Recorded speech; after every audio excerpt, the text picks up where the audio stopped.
Good morning and good afternoon. We are going to start today's program, the conversation. And I just wanted to, my name is Jonathan Katz, first and foremost, Senior Fellow and Director of Democracy Initiatives at the German Marshall Fund of the United States. One bit of housekeeping I want to start with is that if anybody needs interpretation, we would ask that you, there is a way for you to choose the language that you want to hear vis-a-vis the audience and speakers in the menu bar below as part of the conversation. So if you look down, there'll be a small button that says interpretation. So please, if you need to use that, feel free to pick and choose the language that you want to hear. And we'll give you a second just to find that button, and then we'll get started.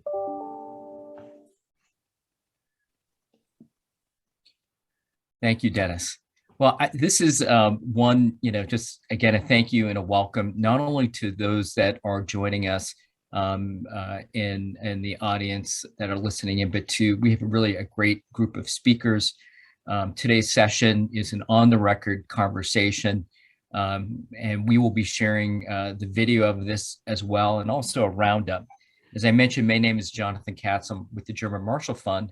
But today's event is co-sponsored by several groups, the Transatlantic Taskforce on Ukraine, which I co-chair along with my colleague Orest, who will speak in just a few minutes, but also colleagues, including RPR in Ukraine.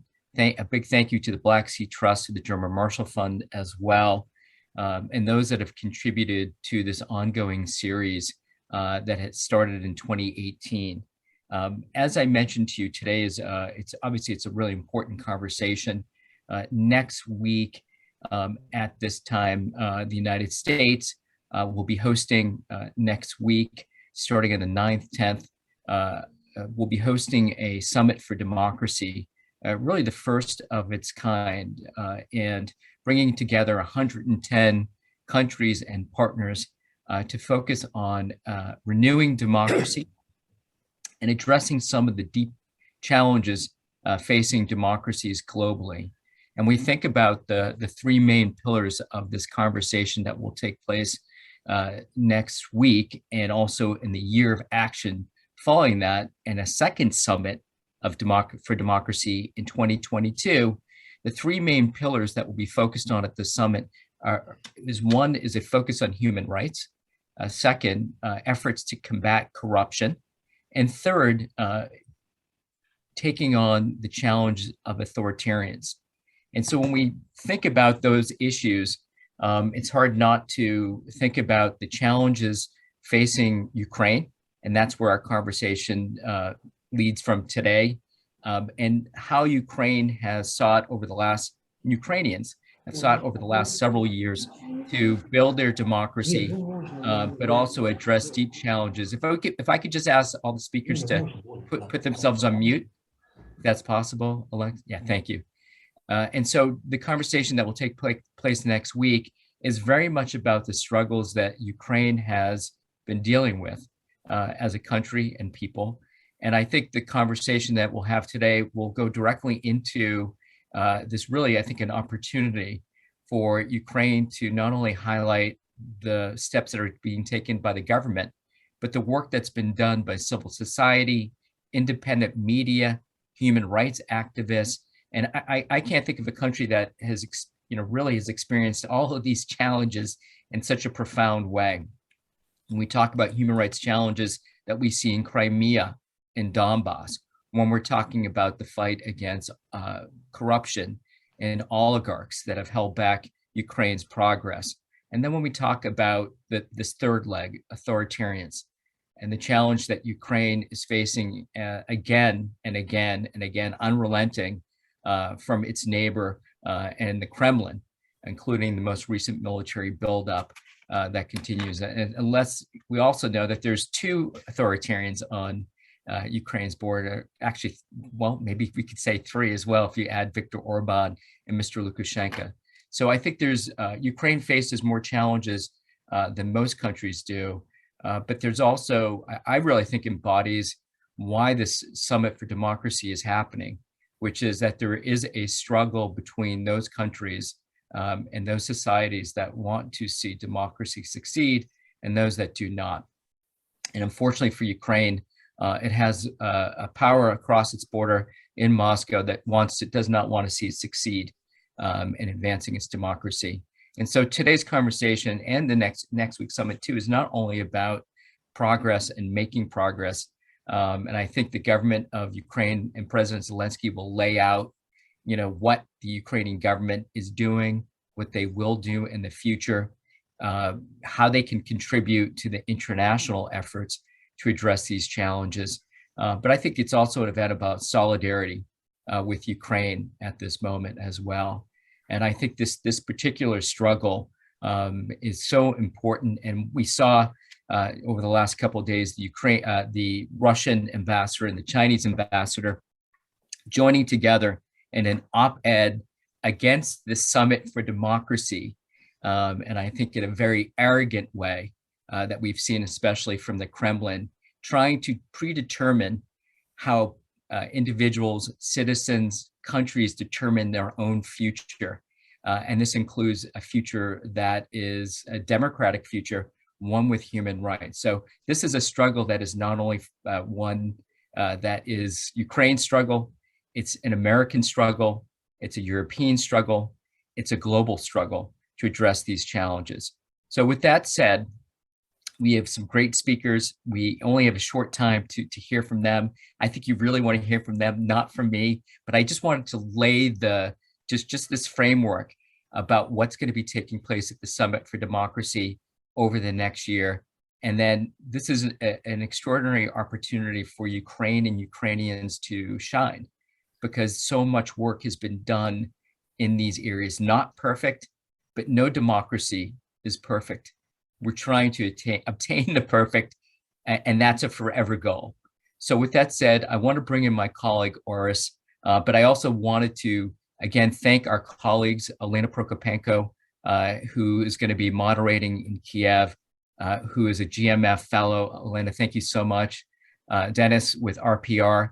We have such great partners in Kiev that it makes these conversations so easy and also so impactful. Oris, can I just turn it over to you? Sure thing, Jonathan, and thanks for laying it all out very well. And thank you to our partners at RPR and GMF for organizing this important event. Let me just share at the outset 3 general points or observations. First, today's a very important anniversary. 30 years ago, on December 1st, 1991, the world witnessed an event of, I think, monumental consequence. An overwhelming 91% of the 84% of Ukrainians who voted, and that's, by the way, a very high turnout, cast their ballots for independence. I had the privilege of witnessing this historic moment as a U.S. government observer in Kyiv, and I could tell you it was quite an unforgettable experience. This seminal December 1st vote resolutely affirmed Ukraine's August 24th, 1991 Declaration of Independence. This choice by what was the Soviet Union's second largest republic, the largest non-Russian republic, ended any prospects in salvaging an empire which in its 70-year existence had not only posed a serious threat to the democratic world, but one that had also inflicted so much death, suffering, misery on so many individual human beings. Indeed, due to Ukraine's independence referendum, by the end of that month, by the end of that December 30 years ago, the USSR officially ceased to exist. And it's this achievement of independence that has made possible a democratic Ukraine. The country would not be a democracy if it were still under Moscow's control, a part of some artificial Russian-dominated union or empire. And one need look no further than the stark differences we see today with respect to human rights and democracy in government-controlled Ukraine or mainland Ukraine, or call it what you will, versus the truly appalling and abysmal conditions in Russian-occupied Ukraine, whether it be Crimea or in the Donbass, or for that matter, in Russia itself, although I would argue it's even worse in Crimea and the occupied Donbass. Second point, And Jonathan touched upon this. Democracies across the globe face serious threats and challenges, and that includes our own here in the United States. And of course, it includes Ukraine, which faces not only internal challenges, but really an existential threat from Russia. While Ukraine's made considerable progress in the three areas that will be covered in the summit, there's still a lot of work to be done, especially in the anti-corruption rule of law arena, but not only. I do think, however, that Ukraine's overall trajectory has been positive. Yes, the progress has been uneven. We've seen a lot of stalling. We've sometimes seen backsliding. But, you know, as a general proposition, I think Ukraine has been moving in the right direction.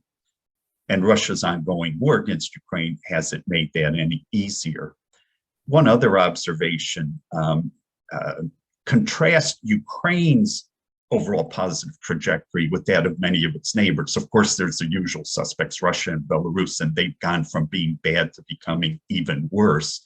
But sadly, even some of Ukraine's EU and NATO neighbors, Poland, and especially Hungary, have been moving in the wrong direction in recent years.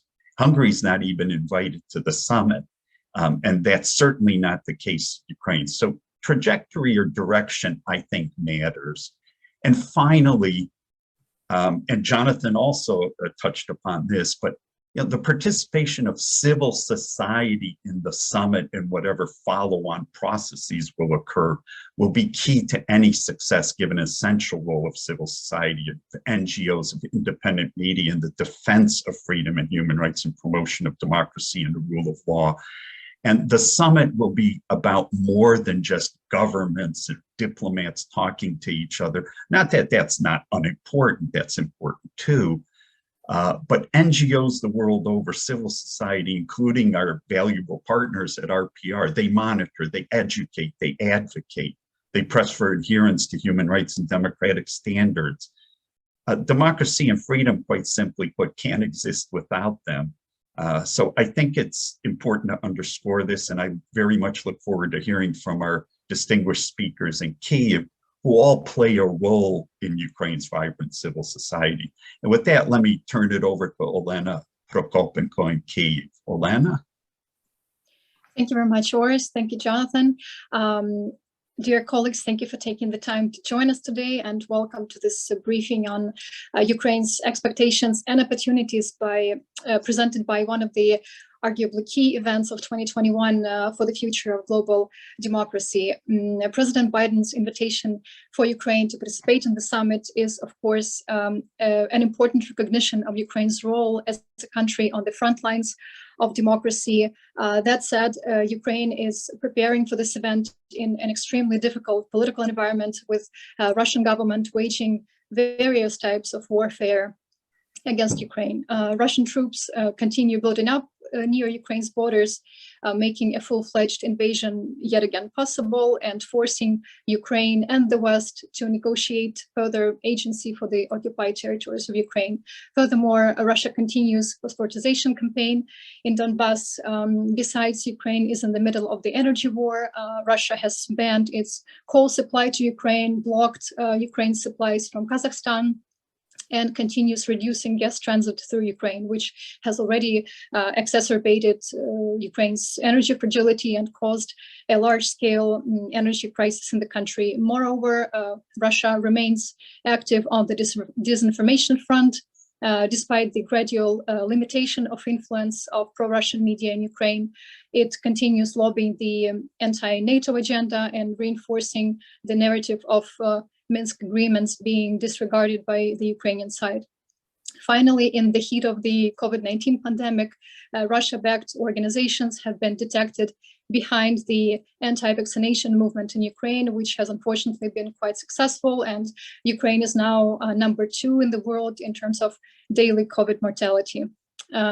As to the domestic scene, it is more of a mixed picture. On a positive note, Ukraine's second tranche of $700 million from the IMF under the standby program has been approved, which should contribute to Ukraine's macrofinancial stability and enable further assistance from the EU and private capital inflow in Ukraine. The Anti-Oligarchs Law is finally in force and is already proving to some extent successfully impacting oligarchs' position in the Ukrainian political scene.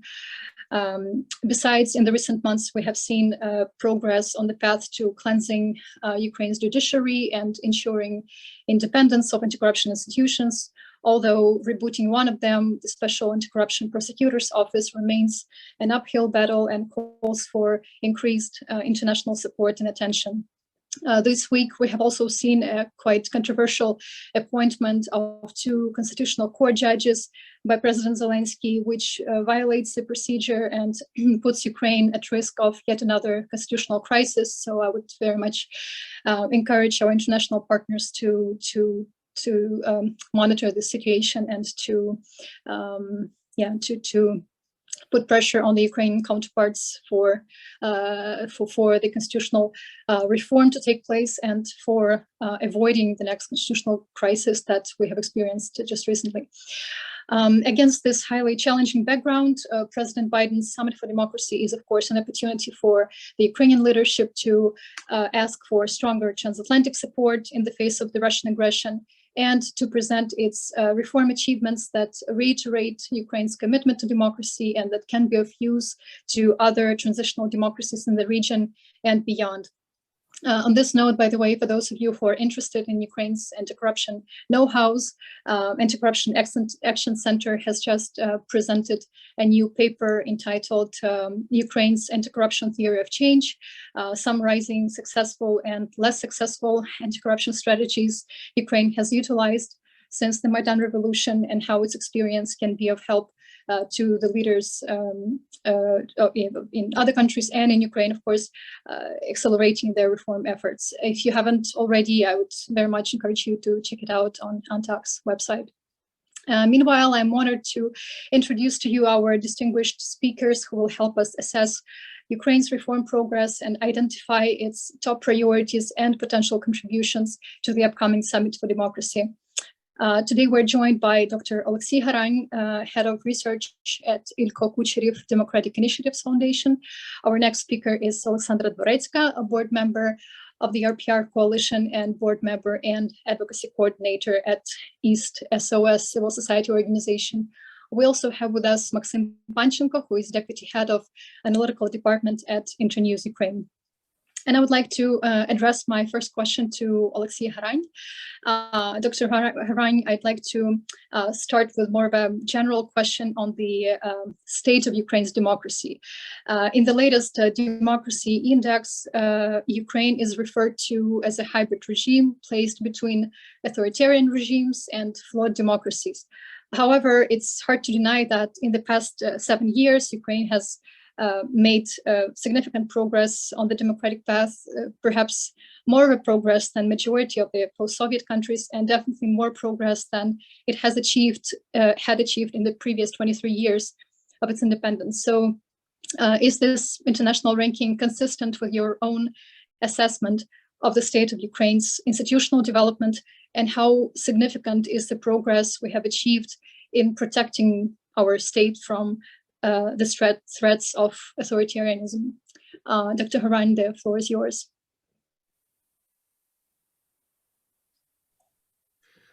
Thank you very much. And yes, I would like again to congratulate Ukrainians and our international partners with 30th anniversary of Ukrainian referendum vote for independence.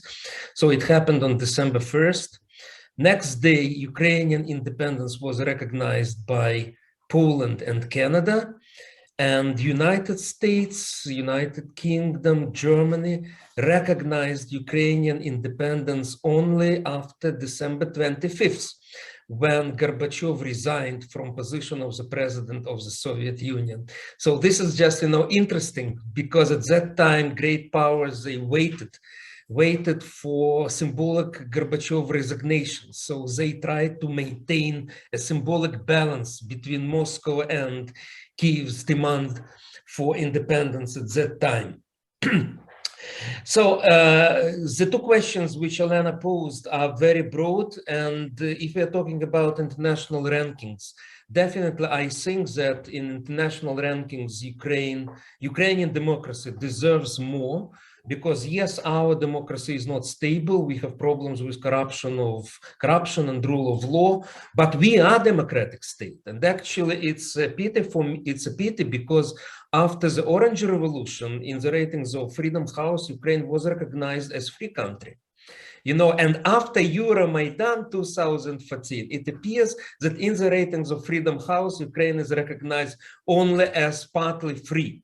I think it's not, well, we may talk about that, we may argue about that, but let me stress just one thing. Yes, Ukraine is, I don't like the word unique. I'm teaching comparative politics to my students, and I always would like to place Ukraine in comparative perspective with other countries. So I'm saying to them, Ukraine is not unique, but in a way, we are the only country in Europe which is resisting Putin's aggression.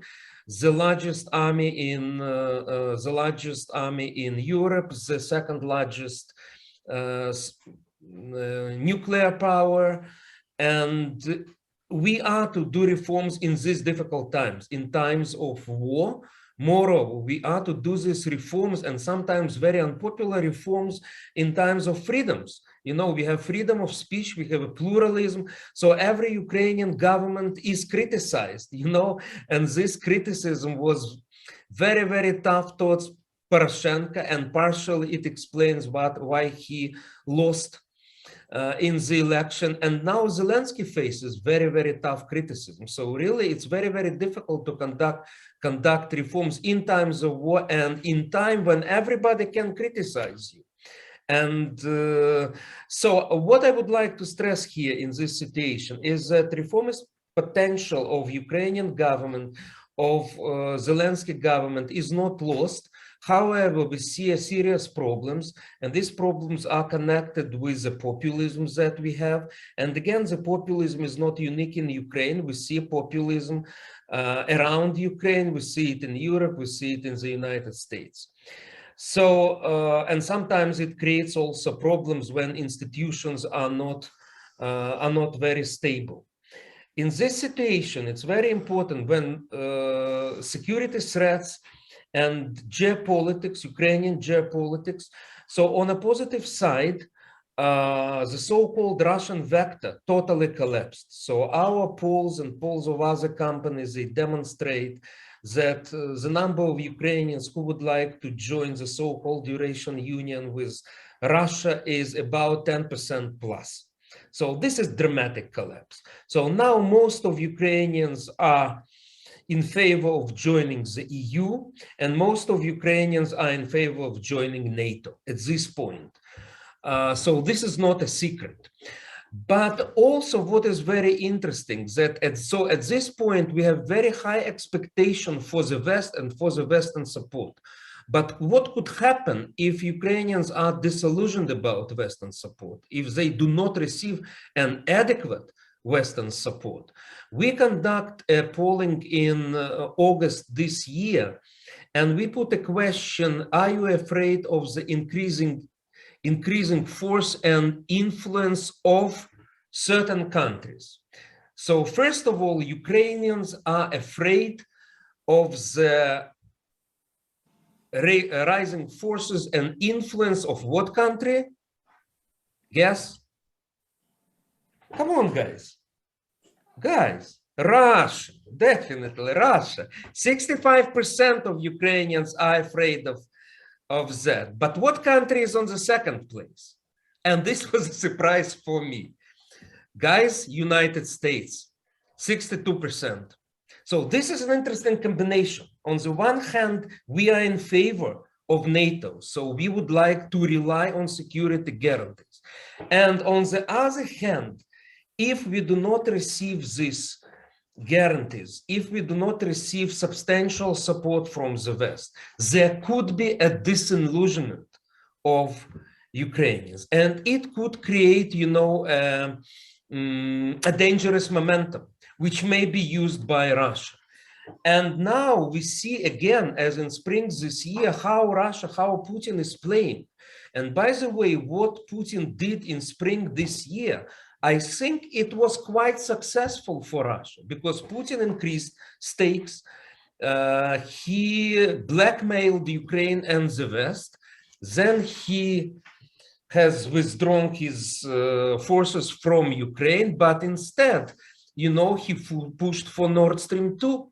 And actually, this project was basically accepted. So I think from this point of view, the blackmail of Putin actually was quite successful.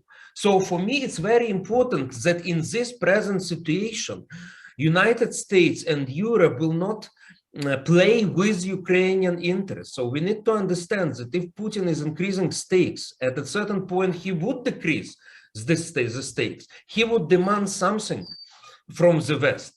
So, and we in expert community and our journalists and other people, they're quite nervous. What could be concessions from the West? Whether the West would stay tough in defending Ukraine. And the history is not very positive about that, frankly speaking, because we are talking between friends. Finally, I would like also to mention anti-vaccination campaign and pandemic and China. So now we have the most widespread vaccines in Ukraine, Pfizer and some other neo-Western, and Chinese CoronaVac. And the role of Chinese CoronaVac is very, very important on Ukrainian market. Why? Because it's quite simple, it's standard, no complication after that, and the role in China may use it. China may use it in order to influence Ukrainian agenda, in order to influence Ukrainian politics. Again, Zelensky actually had a very serious choice regarding Motor Sich, and he has chosen for the West. He listened to the United States, so he sanctioned Chinese companies, and now these Chinese companies are going into court. But the choice of Zelensky was quite right.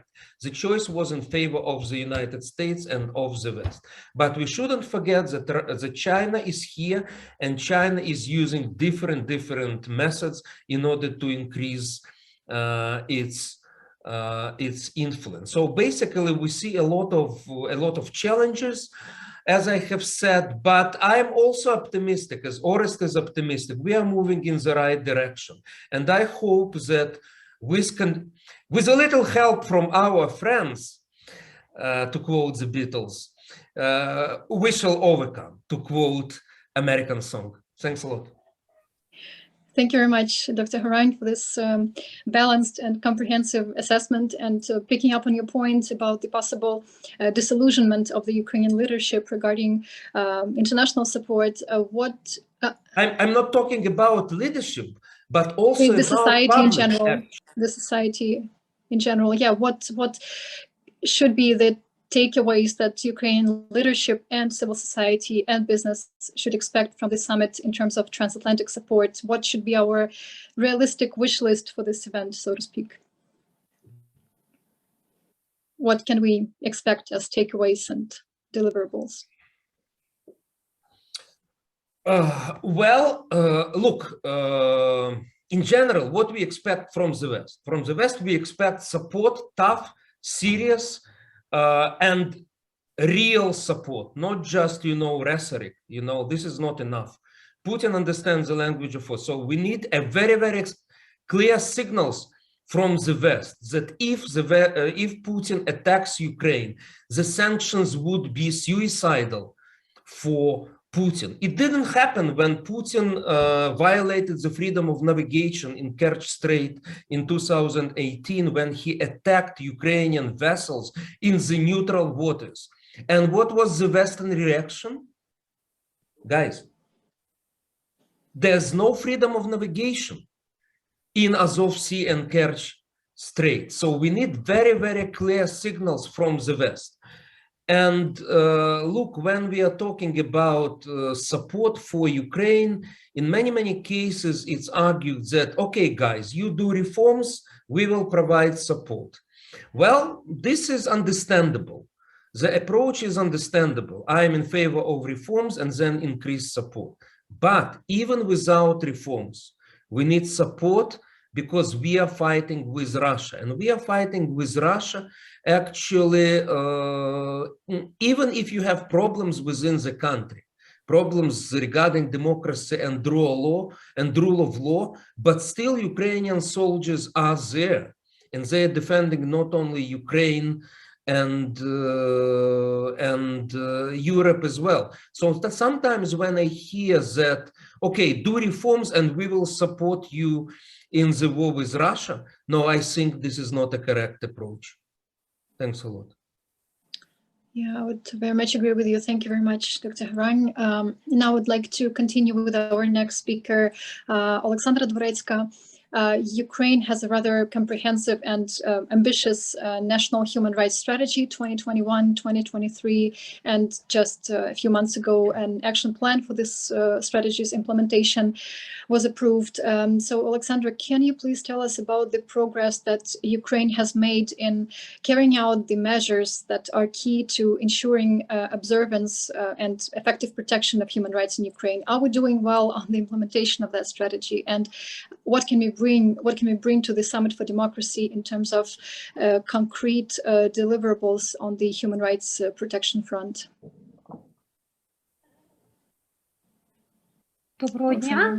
Hello, dear colleagues.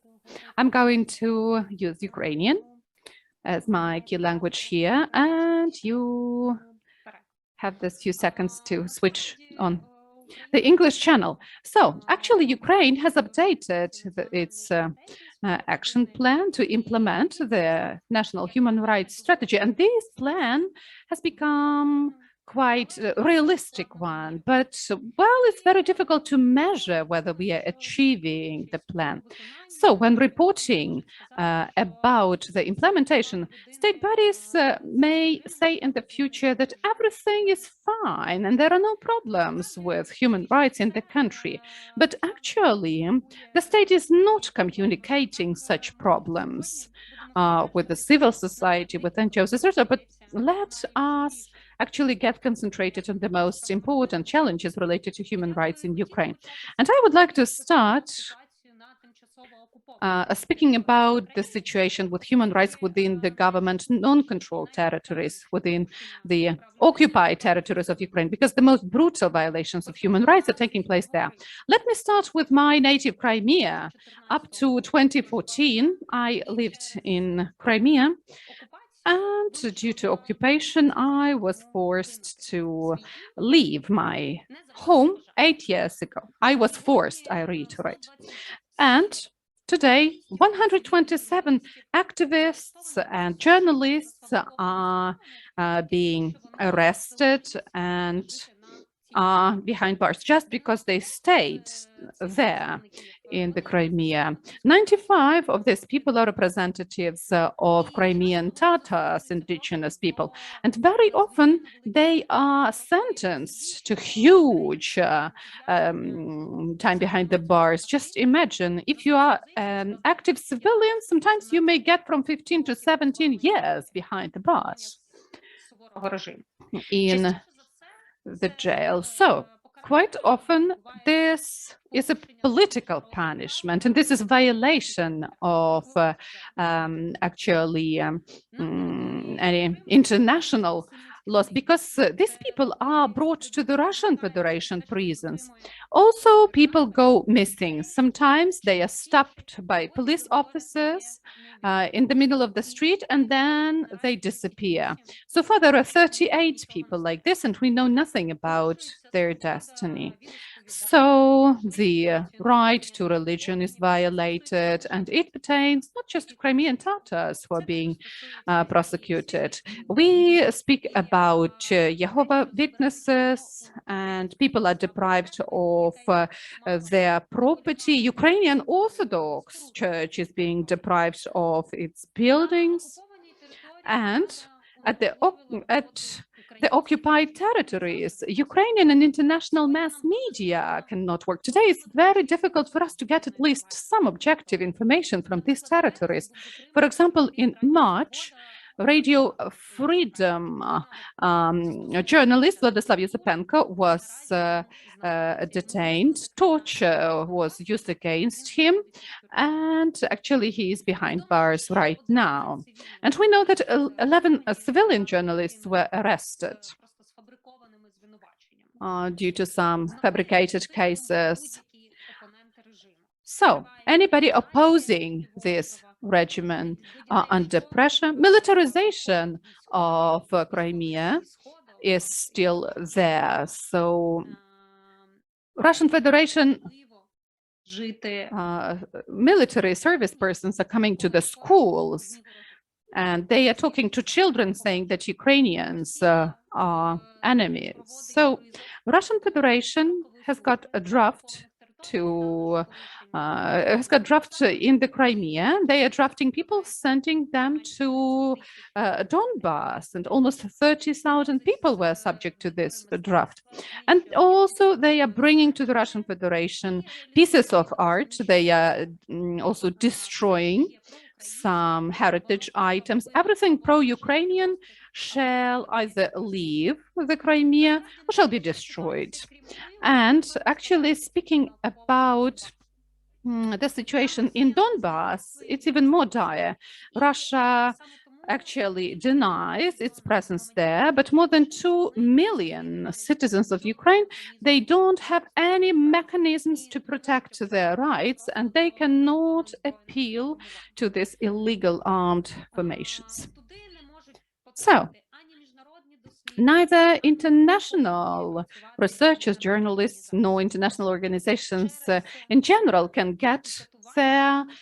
And actually, at least 15,000 people were tortured or were captivated, held captive in Donbass. And here we are speaking just about common citizens, but also about those who, due to their political activities, found themselves within the territory of Donbass. And once again, a lot of people are still in the basements, and we all heard about these terrible conditions. And we've heard about isolation prison camp. Stanislav Aseyev, journalist, he wrote actually the whole book about it. But what is important to remember, the 2 million of Ukrainian citizens at the occupied Donbass within the Ukrainian territory live in these terrible conditions. Have numerous people who died, almost 14,000 people over this time.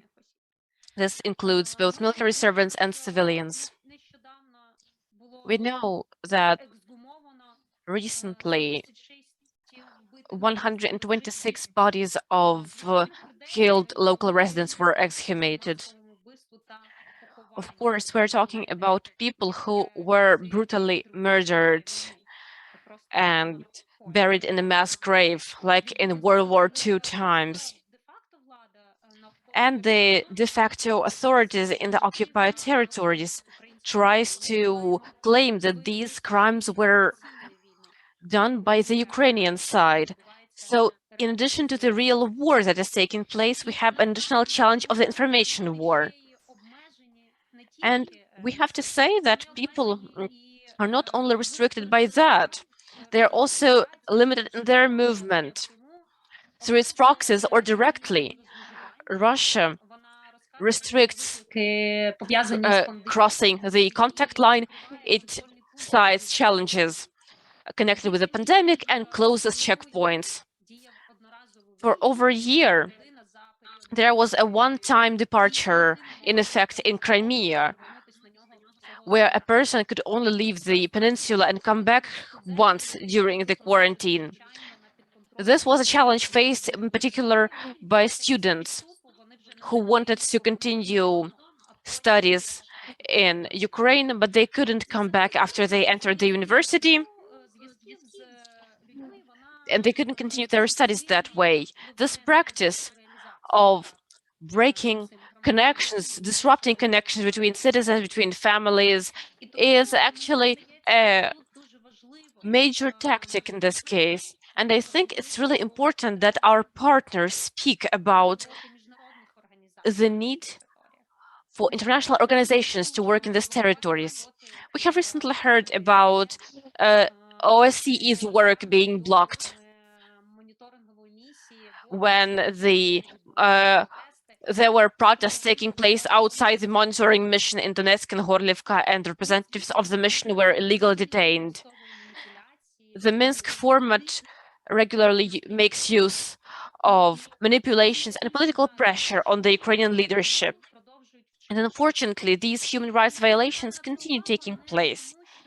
And I point this out not because there are no human rights violations on the government-controlled territory. We still have a big challenge connected with the right to fair trial, since even when a person can achieve a fair decision, a fair judgment in court, this judgment will not always be executed. Some other challenges include the violation of the right to freedom of speech, challenges connected with access to quality healthcare services, education services. And yet, it seems to me that if we compare it with the situation in Belarus and Russia, we can see progress, particularly if we compare it to the situation in the occupied territories. And if we see that Ukraine and its civil society, together with the government, are taking steps forward. We are talking today ahead of the International Human Rights Day, which will take place on the 10th of December. And it makes me happy that this year the Ukrainian parliament has become our ally in the relevant events, and there will be a number of discussions taking place connected with human rights challenges for Ukraine, including presentation of results of performance monitoring of the action plan as part of the national human rights strategy. So I suggest that you keep following the situation, but please remember that only joint pressure can accomplish protection of human rights of the most vulnerable people, those who live in occupation. Thank you. Thank you very much, Oleksandra, for your heartfelt account of the absolutely alarming and heartbreaking situation that's being observed in Donbass and in the Crimea and broader.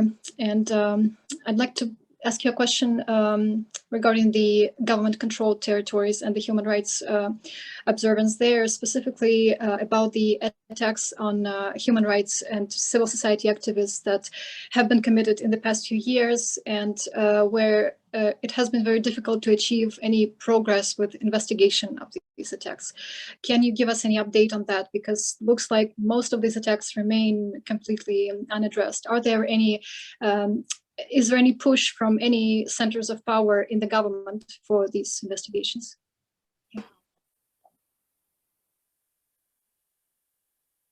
Indeed, the situation has deteriorated in terms of this. I will base my response on the data of Zmina Human Rights Center, because they actually carry out this monitoring of observance of human rights of activists and human rights defenders. In 2020, they recorded 77 cases, and over the first 3 quarters, meaning 9 months of this year, there have been 88 such cases. And before 2020, according to their updated information, there were about 100 such attacks on the territory of Ukraine. It's actually a lot. and I will be brief about this. The main targets of such attacks among civil society sector are the following 4 categories of citizens, or 5, let's say. And sometimes these categories are connected, sometimes not. They are anti-corruption activists, activists who fight against illegal construction, environmental activists. These 3 groups are connected with money. Their opponents are ready to put major resources into fighting against them because their activity is directly aimed at not allowing illegal money making. Their activities are aimed against construction in parks, against pollution, against embezzlement. 2 more groups which are persecuted mostly on the basis of values or discrimination. They are LGBT activists and activists fighting for women's rights. And here we can say that this practice includes both government tools and some, I would say, information tools. That includes intimidation on social media or some hearsay threats. They warn activists that they shouldn't be walking alone when it's dark, destruction of their property. They can burn people's cars. This also includes physical attacks, and in this case, there are recruited mercenaries to carry out attacks against these activists, and of course, discreditation campaigns, which can disseminate untrue information in the media. And as a result, we can say that these cases are not investigated. In almost all of these cases, 95% of cases, the investigations are not even launched in law enforcement agencies. They say there are no components of the crime, and only with legal support, with insistence, sometimes through court, was it possible at least to launch these cases. We cannot even speak about the results of such investigations because not a single case has been completed and solved. We can still say that there are no instigators of the attack against Kateryna Handziuk. We know what methods are being used against Ratushny, using court hearings, using illegal surveillance of activists, like in the case of Mykola Vyhovsky. And there was a number of these situations which keep taking place. But I think that it is the solidarity of Ukrainian civil society which stops this wave from becoming a mass practice. Still, undoubtedly, law enforcement agencies are rather passive in this context. They do not carry out proactive investigation of these cases. And this is also one of the conditions that our international partners could pressure our authorities about. This brings us back to the importance and necessity of the reform of the law enforcement authorities, which has been delayed for many years already, and there doesn't seem to be any progress and any push for this reform, unfortunately. Now I'd like to turn it over to Maksym, who is focusing on the issues of Ukraine's information security and countering Russian propaganda. Maksym, could you please elaborate on Russia's current narratives accompanying its military and energy conflict with Ukraine? Also, are we as a country doing enough to basically counter Russia's disinformation efforts? Maksym, the floor is yours. Thank you very much. Thank you for having me. And yes, I will address these issues that you asked me to address. But before that, I would like to lay the groundwork for how indeed the West is needing Ukraine and what we may offer to the West, as that's the main thing that we are talking about today. And then I will try to put into perspective how the civil society and disinformation, how it fits in, how it should be factored in the perception of these things. So first of all, it needs to be indicated and understood that Ukraine is the biggest democracy in Europe, or is trying to be the biggest democracy in Europe when we speak about the territorial scope. And it is one of the top 5 to 7 democracies in Europe when it comes to the amount of population in Ukraine. So what I'm trying to say in this sense is that by its sheer scope, both geographical and geopolitical, and the position that Ukraine has, the geographical position, it cannot be only perceived in national terms. It should also be taken in context of several regional dimensions, like the Black Sea region security, for instance, and then NATO-Russia relations, as Ukraine is at the cross borders between these two powers, and so on and so forth. So what I'm trying to say is that Ukraine is very much a cornerstone between Russia and the West, between democracy and authoritarian regimes. And in order to better highlight what I mean, I would like to suggest to put some questions about the what ifs, about the what if situations. So, for instance, if Ukraine was not on its democratic path and as it is today, we would be something like Belarus. And from what is going on in Belarus, both domestically and in terms of the migration crisis that inflicts damage on the European Union and the West in general, we can see that the front of this crisis and of many other potential crises, both hybrid and direct security crisis, could also be bigger. The front could be bigger, extending into Ukraine, onto the border between Ukraine and the European Union and the West. So that would be one dimension. And the other important thing to understand in this sense is that Ukraine would be Russia's proxy. If it would not be on the democratic path now, Ukraine would be Russia's proxy, much to the extent as Belarus is nowadays. So the problem here is that Russia will be able to inflict damage again on the West through Ukraine, through the cross-border channels between Ukraine and the West.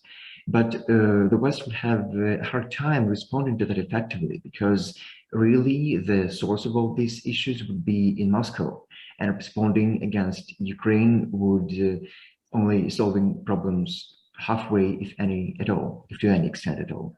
So what I'm trying to say is that, as I mentioned, Ukraine is the cornerstone in these issues, and this is why the West objectively needs Ukraine in its camp.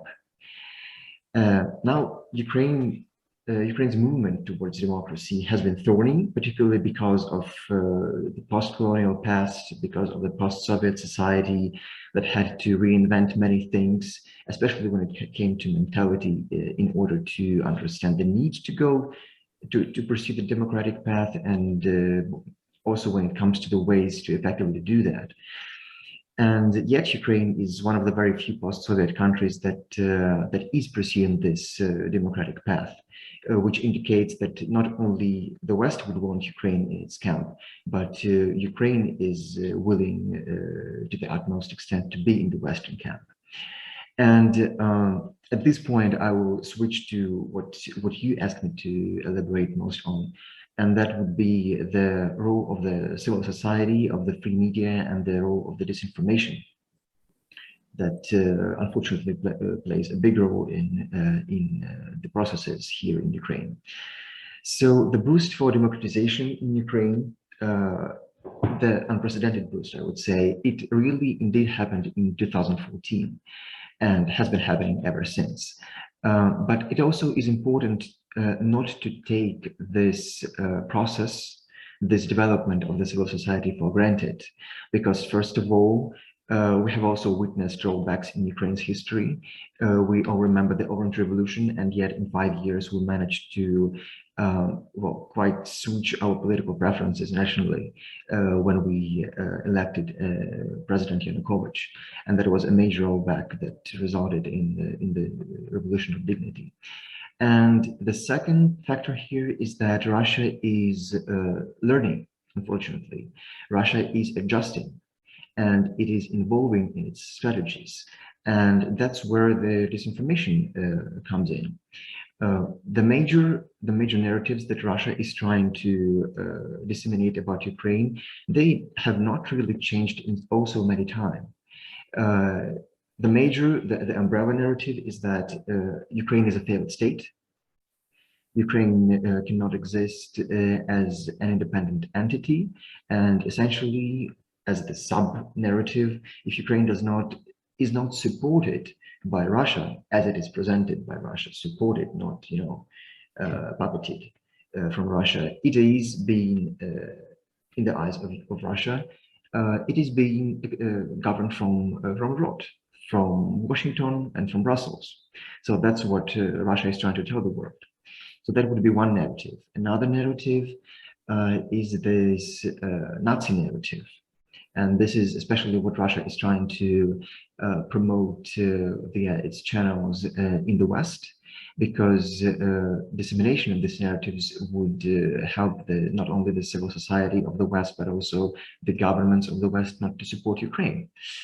And of course, it would be odd to say, there is no necessity to say that there is not much reason to this narrative. But again, Russia has this huge machinery when it comes to disinformation and propaganda that unfortunately has great resources, not only domestically, but abroad too.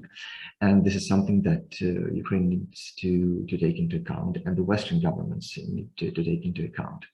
And of course, there is this group of historic narratives that substantiate Russia's, well, let's say, Russia's alleged right to, on Ukraine. Historically, because there is this narrative about the common historic roots, there is this narrative about the common historic past, and again about there is the narrative that Ukraine was never a self-sufficient state. It has always been a part of something bigger that has always been controlled from Moscow, be it the Russian Empire or be it the Soviet Union, and so on. So that also plays into the hands of another narrative of the alleged fact that Ukraine is not a self-sufficient state and is thus a failed state. So that being said, it cannot be underestimated that free media and the civil society in Ukraine is something that is crucial for combating this disinformation and for combating Russia's narratives. And essentially, it should be understood as a very important factor in a broader scope, because there is this, I would say, the correlation chain here. There is the civil society, which if being effective, contributes to this mechanism of checks and balances, which helps democratize Ukraine as a state. If Ukraine is democratic, it will be less prone to influences from Russia and less prone to be collaborative with Russia.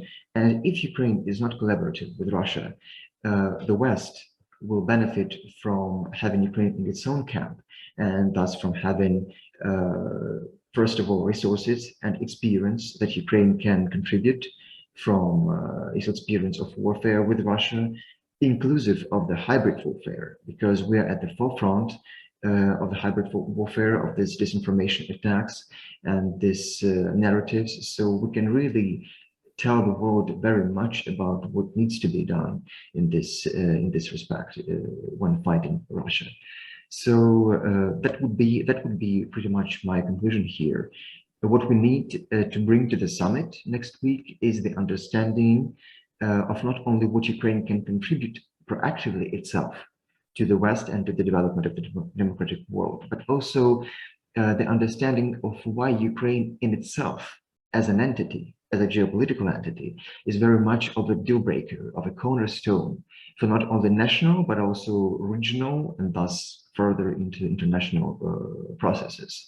Hence, the West needs Ukraine in its camp, and Ukraine can be won in that sense through the continuation of supporting Ukraine's civil society, which is at this very basic level of the chain I tried to explain to you just now. So that would be my conclusion.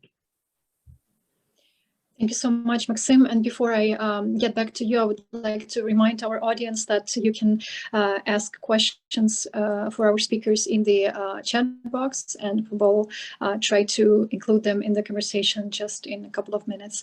And back to you, Maksym. Thank you very much again. And picking up on your point regarding what Ukraine can bring and what Ukraine can take from the summit, what are the gaps in our information security that we can ask international allies to help us address? Well, that would definitely be the infrastructure to counter this huge machinery that Russia has when it comes to propaganda, especially abroad, not only domestically, but abroad. So this would, I think, have two components.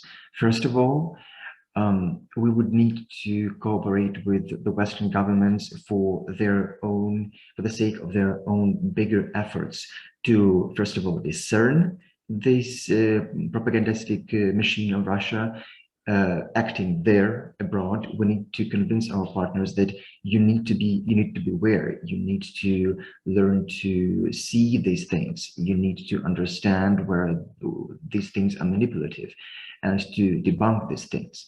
The one example that I would like to bring up in this respect is the EU versus Disinfo project that is being implemented by the European Commission, by the East-SOS task force that is being operative in Brussels.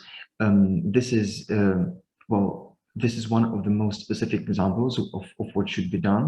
This is the methodological work and the everyday work of debunking myths and then disseminating this debunking in the public sector. I mean, on the public resources, so that as many people as possible can see that.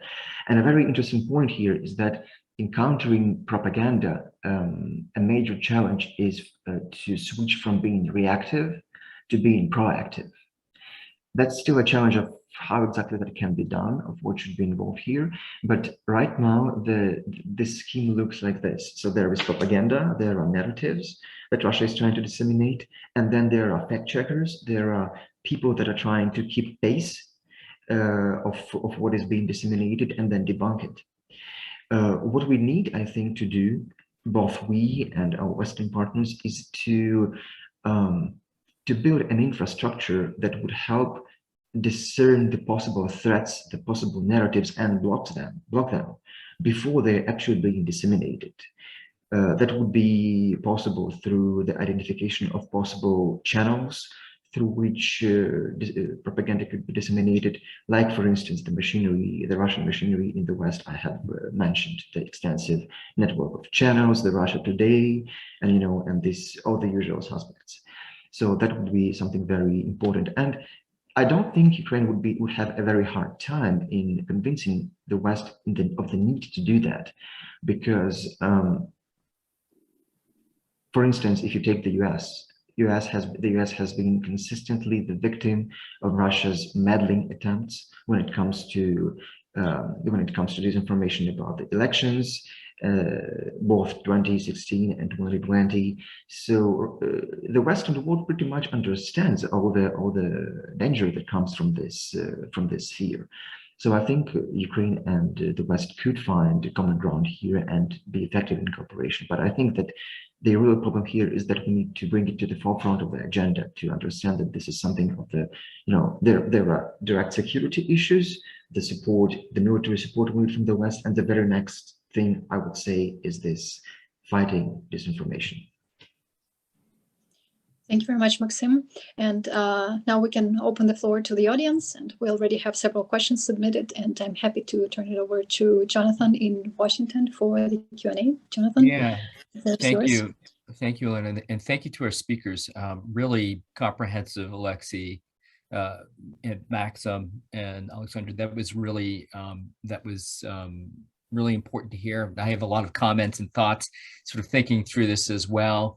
And Maksym, I take your point on sort of counter disinformation. I would really sort of draw people's attention to the Strategic Partnership Commission and sort of the recent signing of agreements between the United States and the Ukrainian government, which I think is very, very well lays out areas of deepened cooperation, including in these areas that we're talking about. And I do agree with you about getting ahead of the curve versus always being in a more reactive mode. And I do think as well too, and I think you also, just one more point that I think that you made too, is just, I don't think there's anybody's under any illusion that Mr. Putin, even if he gets what he wants, will stop where he is. And I think this is what and this is directed at some people directly in Washington who have started to make these arguments about Ukraine needing to do certain things with respect to the Minsk agreement, and then expecting that Mr. Putin will stop if he gets the one or two things laid out in the Minsk agreement. I think that type of thinking will likely lead to more challenges. You know, if you're just thinking about direct U.S. interests or NATO interests, is only going to lead to opening the door to more activities when we think about Syria, Libya, Venezuela, and elsewhere we see action. And as we were talking about human rights abuses, it reminds me of how many people have been killed also in places like Syria at the hands of grave human rights violations that have been perpetrated by Mr. Putin and his regime. So it is something so substantial that it's beyond just even Ukraine, but Ukraine is at that point in between. And I think that's an important point to mention. I did want to ask you, if I could just take a moderator's prerogative to ask you, maybe all of our speakers, to ask me about the one thing, since we're focused on the summit next week, the one thing that you hope that President Zelensky will there are going to be deliverables at this summit. Each government's going to come to the table.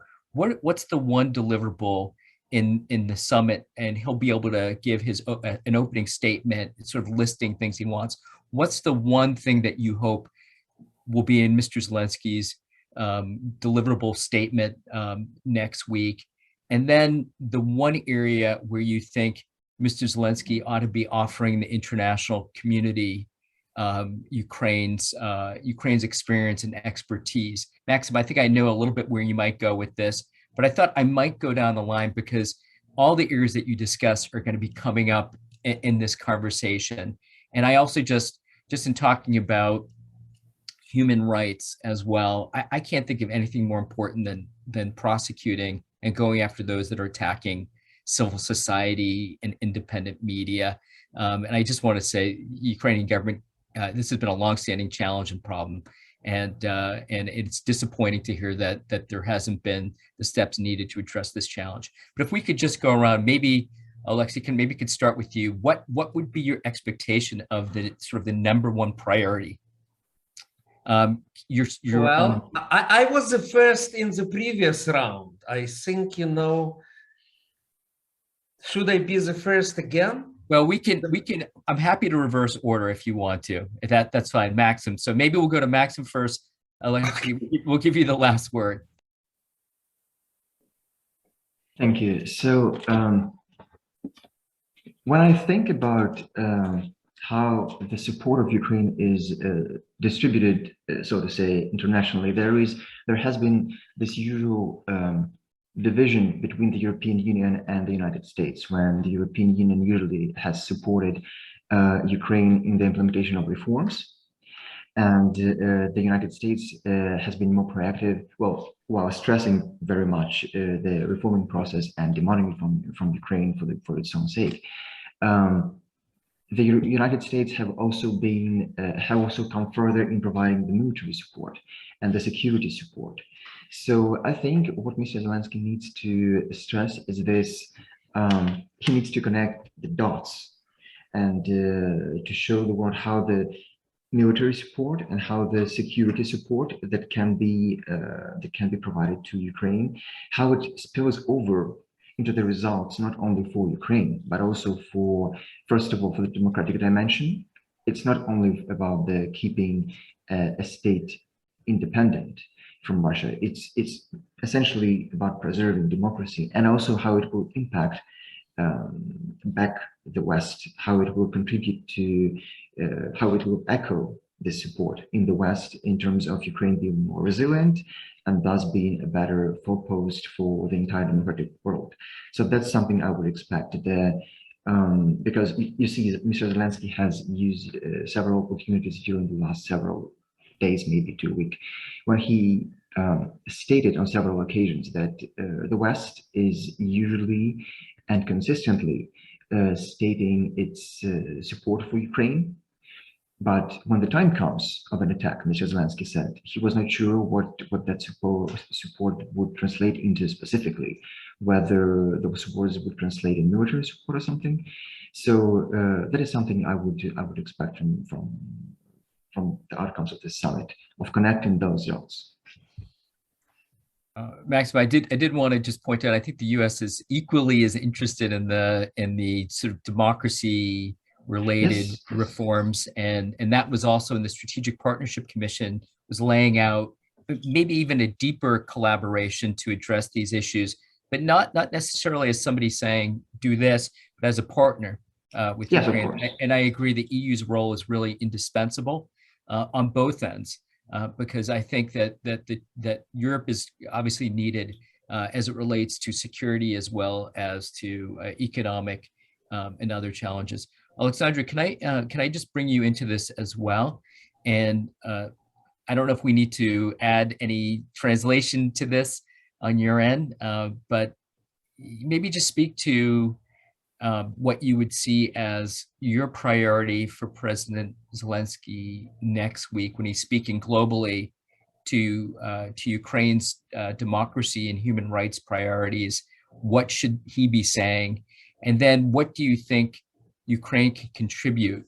And I think there's an awful lot that's already been mentioned, but maybe from your perspective, what you think Ukraine can offer internationally to support democracy globally. And by the way, I just think Ukraine itself as a country that is struggling and dealing with so many issues is an example in so many ways, but let's get your thoughts.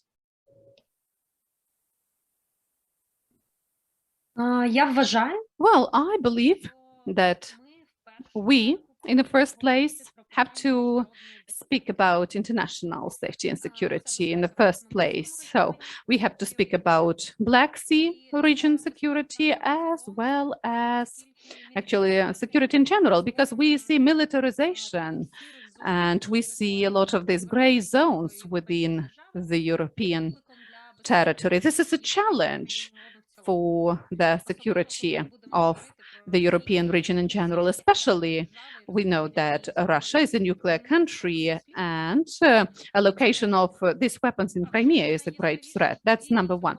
Well, of course, the most vivid event of this year, as to me, was the creation of Crimean platform, where Crimean issues were discussed. And I'm sure Mr. President is going to mention the Crimean platform. But what is important? What is happening now after the launch of Crimean platform? Well, it's very important to understand how things are moving in the International Human Rights Court and UN activities when we are speaking about some interstate cases as regards this conflict. Of course, we expect from the international community support to Ukraine because we want access of international missions. We want them to have access to the occupied territories, and we want everybody held in captivity to be free, of course. It's very important to highlight that. And it's very important to mention that we need to speak with Russia only after these people are released from prisons, because Russia is using them as goods to get their political goals. Russia is not viewing them as human beings. And Ukraine needs support in its democratic transformation. And actually, in what way, or what we can share at this summit, I believe that's about survival in these dire conditions. The previous week, we had actually commemoration of the tragic events dedicated to artificial famine called Holodomor, when millions of people were starved to death intentionally. And actually, we have a very aggressive neighbor and we need support to cope with that neighbor. That's it. Very simple. Thank you. Thank you. And thank you for mentioning both the Crimea platform, but also the incredible importance of multilateral institutions and human rights. And this includes in terms of law and the idea that they are in critical forms to hold accountable both Russia and other human rights violators. And I think that is clearly one of the areas where I think you'll see international engagement, which is to strengthen these multilateral institutions which have been badly weakened and also in many cases infiltrated by those that seek to undermine human rights. And this is particularly important to raise, whether it's at the UN or in the European Court of Human Rights, to have strong and independent courts and multilateral courts. And I think that is important. And I take your point on security as well. And I think that's why one of the three main pillars of the summit next week are going to be defending against authoritarians. It's not just about defending against, the propaganda. It's not only about, against narratives. It's about aggression, whether it's energy through Nord Stream 2 or whether it's through security means, including what's taking place in Crimea, and there are examples globally of this happening. So thank you for raising all those, I think, important. Oleksiy, can I your colleagues have had an opportunity to speak, and can we turn to you as well, just to build on what they've said and to get your thoughts? Yes, sure. Thank you very much. And actually, I am old enough to remember the times of the Cold War. And during the Cold War, every Western leader who met with the Soviet leaders raised the issue of political prisoners. So I'm not sure this is in Soviet camps and prisons. So I'm not sure it's the case when Merkel or Macron or even American presidents raise this issue with Putin, the issue of Ukrainian and Crimean Tatars prisoners. It should be raised all the time. Second point, which I didn't mention, is about energy security. And again, okay, United States and Germany agreed on necessity of Nord Stream 2, and they issued a statement how they would support Ukraine in this situation. But the statement is a statement, it's not even signed by the leaders. It's we have experience with Budapest Memorandum, unfortunately. So I think the energy security is extremely important point, because now in winter times, we'll see how Putin is blackmailing Europe and Putin is blackmailing Ukraine with it. And it's necessary for us to survive the winter time with increased prices for energy. And we are losing a lot of money because of Nord Stream 2. So what would be the answer from the United States and Germany to that? And I fully agree with Oleksandra that we cannot talk about human rights if we do not have security which is provided. If Ukrainian state is not independent, if it becomes a Russian province, well, it will not become a Russian province, but if it appears in the sphere of influence of Russia, could we protect human rights? Guys, come on. So the main thing is to provide for Ukrainian security. And I think that the message should be very, very clear.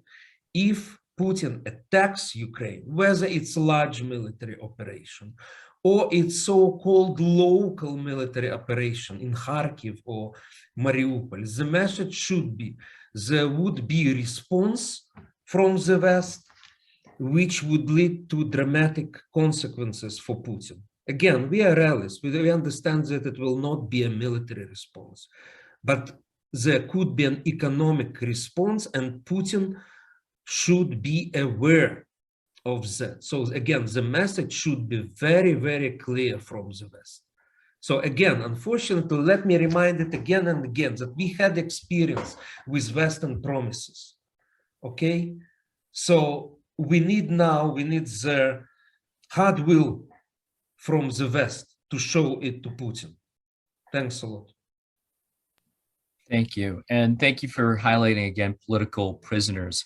When we think about Crimea, excuse me, Jonathan, because I never heard about it. I hear about Navalny, that it's raised, the issue was raised, but I never hear in the comments that the issue of Ukrainian political prisoners or Crimean Tatars prisoners is mentioned during this, if I am mistaken, Oris, please correct me. But we in Ukraine don't hear about that. Okay, thank you. Maybe it's somewhere behind the scene. Oris, hit you're muted. Yes. Okay, good. Okay, thank you. A couple points. First of all, I agree that there could be a lot more in terms of raising political prisoners by the United States, but I must say that it's not as if nothing's being done. In fact, just to cite one example, first of all, there's some legislation that's been introduced in the Congress that tends to focus on that. And second of all, every week at the OSCE, our US mission to the OSCE, and I commend those statements to you, delivers tough remarks about ongoing Russian aggression, and very often also talks about the situation and the plight of human rights, especially in Crimea. So I just want to get that out there. Second of all, to Olexiy's point, and with what Maksym said and everybody else, I think, you know, one could get, it's a whole separate discussion on what the US has done, what the US hasn't done, whether it could do more, certainly could do more, not only in military security assistance, but in non-military security assistance. But I must say what we have done is not inconsequential or insubstantial. And part of the challenge, and I wanted to ask you specifically, Oleksiy, in terms of your polling and what you saw in terms of attitudes, let's say, because you mentioned attitudes towards Russia and to the US, but also the EU. Because one thing I found is part of the challenge for the US is often keeping, especially some members of the EU on board, especially, but not only in terms of sanctions or in terms of more military assistance. You know, even our NATO partners, not all of them kind of come through on that as much as they can. So that's a challenge for the US. On sanctions, for instance, I know in terms of delivering a tough response on Putin's latest saber rattling and worse, the buildup, you know, part of the challenge for US policymakers too, and what they're working on, is trying to keep the Europeans on board, because it is important, they feel, and I agree, to maintain a united front. So I just sort of want to get the, oh, and one other thing I wanted to mention, to Maksym's point, and following up on what Jonathan said a little bit, but it is true, you know, we do give a lot in democracy and other types of military and non-security assistance. We could do more. We don't do as much as the EU countries do, although we do give a lot more in terms of military security support. But I will say that actually, if you look at the numbers and the allotments, even this year, of the US budget in terms of support for Ukraine, it's actually pretty equivalent. You have as much money, even a little bit more, depending how one counts it, going towards non-military security assistance. That means in, you know, the whole sphere of democracy assistance and energy and agriculture and humanitarian assistance, you know, as much, if not more, than we give for strictly military security assistance. But I agree, Oleksiy and with everybody. I think the US is a strong friend of Ukraine, but we could always and should be doing more. So I'll leave it at that. Can I jump in? And I know everybody's probably going to want to comment too. We're getting close to the top of the hour, to the end of our time. And what I thought I could do too is maybe go to our speakers and one maybe in response to Oris, but also to to make any final thoughts based on our conversation today, but based on the Summit for Democracy next week. And Oleksiy, I'm happy to start with you first in response, but please try to keep it short because we're getting close to the top of or to the end of our time. I'll do my best. So, Oris, thank you very much for what you have mentioned. Definitely, look, I am not saying that we do not receive American support. Moreover, I'm always saying on Ukrainian TV that we should be thankful to our Western partners, including United States, including Germany, Chancellor Merkel. We appreciate bipartisan support of Ukraine in the United States. Okay, so we are doing that.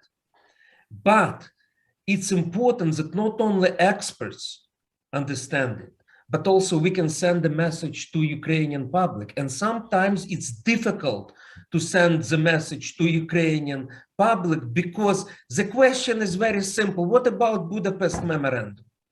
And, it's a tough question, frankly speaking, for all of us. What I would like to stress here, because I think the West and we Ukrainians appeared in a very peculiar situation. Again, I remember the times of the Cold War.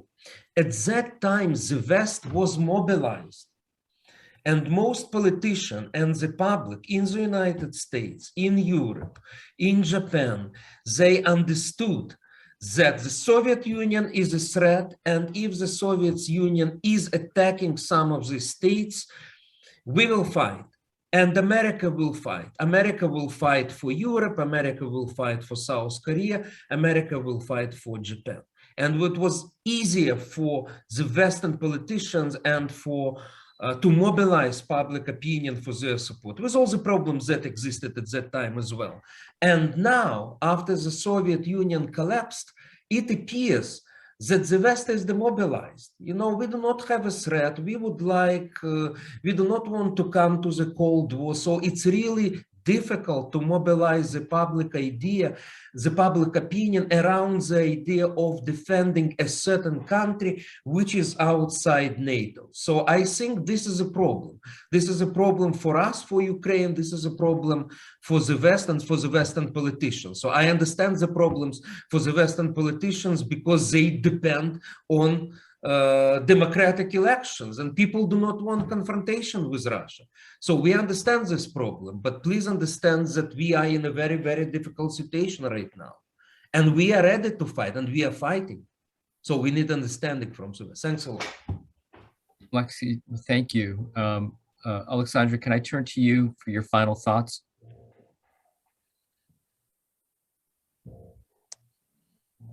Jonathan, Oleksandra had to leave, so we'll probably, we can turn it over to Maksym directly. Yeah. Maksym, can we turn it over to you for your final thoughts? Thank you. Yes, of course. Thank you. So my final thought would be maybe not about a very specific deliverable, but rather about a strategic vision. So I would say that it would be useful if Ukraine and the United States could, well, my perception is that Ukraine is serving more of a, how do I put it, like a lens through which the United States is dealing with Russia. There are many other problems in the world. There are many other aspects of politics around the world, like China, like Syria, and so on and so forth, through which the US perceives Russia and tries to deal with Russia. That is not necessarily somebody's other fault than Ukraine's, because Ukraine should have been more active in its domestic efforts so that it can be perceived as a more reliable partner. But strategically, what I would like to put here is that it would be very useful to see if both countries, the United States and Ukraine, will be able to achieve this promotion of Ukraine from one of those lenses to more of a more reliable partner. And again, I stress that a huge deal of work here lies on the Ukrainian plate, because we need to show the West that we should be perceived that way, as a reliable partner. So I'm not here saying that somebody like the West should do something or necessarily owe something to Ukraine, but I'm just here to express the hope that hopefully the two leaders, the two countries, will be able to establish this tighter contact as more full-fledged partners, because that would be mutually beneficial, I'm convinced.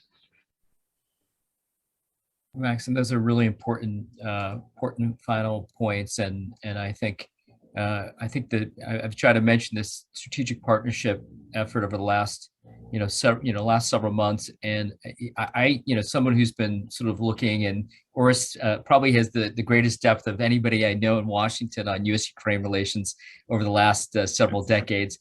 But he would know, I think that I think that the building out the depth of this relationship in a number of areas, both political, security, economic, energy, cyber, and broadening that engagement is important, because I also think that Ukraine brings incredible talent to the table, important to that, to that relationship. And I'm talking about non-government talent and business. So I think there's plenty of room for improvement, and I don't see any backing away in terms of the bipartisan support that has been in Washington.